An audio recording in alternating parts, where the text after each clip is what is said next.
Laura, Steph, welcome to Healthy-ish. Thank you. Thank you for coming in. It's lovely to see you, and congratulations on your new book. Thank you so much. How does it feel? Birth to baby, right? Yeah, it is much like a baby. A lot of work went into it, but it feels so good, and it's so nice to have it in our hands. I think when you're working off a doc, like collaboratively, it just looks like a whole bunch of words, and then when it's put together so beautifully, like the designers did such a good job. We didn't do this, but I'm very happy with how it's all been pulled together. Well done. Now, how do you feel about this? I mean, you're on social media. You've built a business out of social media. How do you navigate it, and what's your take on this? Let's start with you, Steph. Yeah, I think it's funny, right? I mean, first of all, like, want to acknowledge, like, we're both size 8 Australian white women who, like, in society sometimes are depicted as the ideal, right? That doesn't mean that we don't have our insecurities, our own stories. And so I think that's just something I wanted to point out first and foremost. But I think what we both have recognised, and if anyone was to just do a little bit of research, every single decade, even probably sooner than a decade, there is a new body type that's trending, whether it's through the media or it's a certain celebrity that's been put on a pedestal, or if it's just generally influencers that you follow. There's always like this certain trend of a body type that everyone's aspiring to be, or what is seen as beautiful.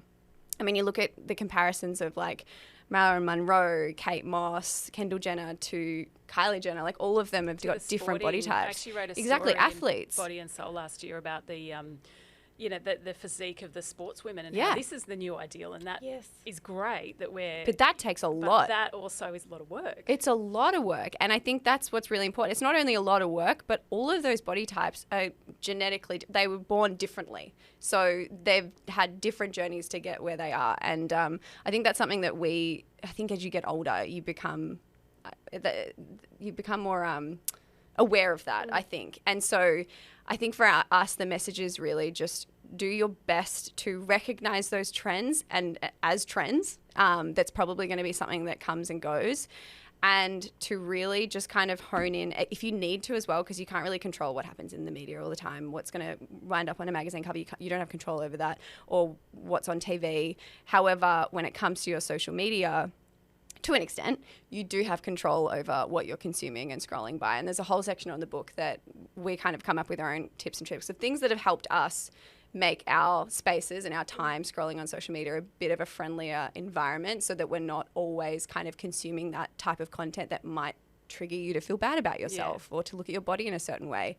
At the end of the day, our bodies are our homes, and they're there to help us walk to the bus, or to drive a car, or to pick up your kid. Like all of these functionalities that our bodies do for us every day, they're the things that we should appreciate, and they're the reasons why we should practice like physical health, not what we look like. Actually, I think you make that point in the book, and it's one something that Australian of the Year Tara Brumford also talks about, and she's come on this podcast a few times, and I love her reminder, and you wrote it as well, and I thought it was beautiful. Just remember what your body can do for you, rather than how your body looks. Yeah.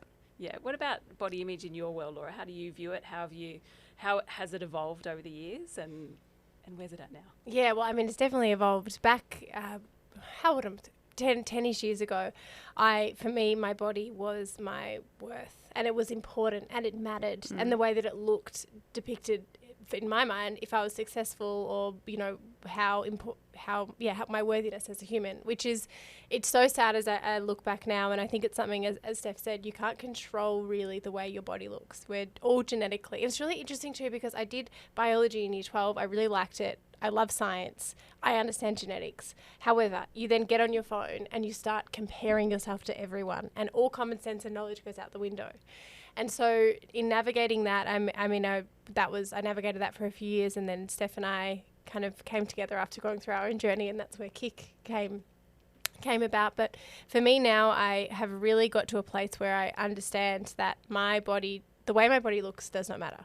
No one is going to stand up at, and something we speak about in the book, no one's going to stand up at your funeral and talk about the fact that you had abs, or the fact that what your weight was. No one cares, and sometimes you have to pull yourself out and think about things like that, because I remember it's hard, right? It's hard to just go, okay, it doesn't matter. It is, because everywhere we look, we're told that it does matter, and it's something that I think, especially, we speak about bodies so much that, if someone they might have lost weight and you say, oh, you look so great. Or you might be wanting to sign up to it. Something we're really strict at Kick, to a program, and you might see all this advertising for something that says like, it's about how you feel, not how you look. And then you go into the program and it's like, enter your transformate, your before photo, enter your measurements. Actually, I like that bit in the book where you talk about that. Steph and Laura, thank you for coming on Extra Healthy-ish. Thank you so much for having us.